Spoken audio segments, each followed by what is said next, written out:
Welcome back to Nasdaq Trade Talks. I'm your host, Jill Malandrino, Global Markets Reporter at Nasdaq. We've been coming to you live throughout the day from the 44th Annual Futures Industry Association Conference. Joining me on set, we have Dan Schleifer, who's the co-founder of Chart IQ, and we're going to look at defining digital transformation within the capital markets. Dan, it's great to have you back with us on Trade Talks, and that's what you guys do over at Chart IQ, constantly looking at different ways to transform the capital markets and bring it more digital. Absolutely. Thanks for having me again.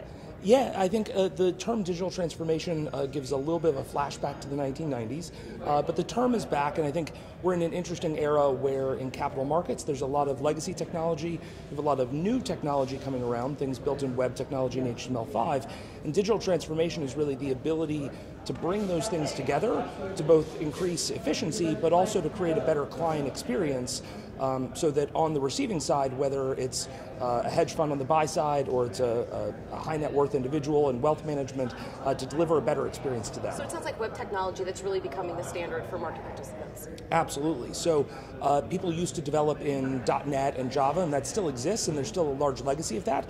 But web technology that we often thought of as being more consumer-centric, public websites, those kinds of things, is now the standard for how you build business applications inside an enterprise. Do you think that this web technology will it replace or augment existing systems, or are you looking to integrate everything into one ecosystem? That's a great question. So eventually it may replace, but the replacement cycles in capital markets are 10 to 15 years long.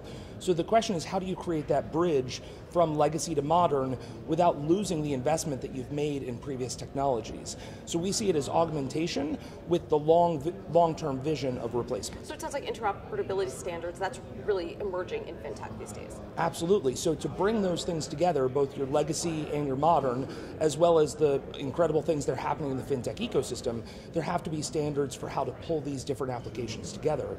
So there's standards bodies that have formed within FinOS, an open source community sponsored by all the banks. We're participating in that and helping to define those standards so that people can bring together best of breed technologies and have them work together. All right, Dan, as always, thanks for joining us on Trade Talks, and thank you for joining me throughout the day. I'm Jill Malandrino, Global Markets Reporter at Nasdaq.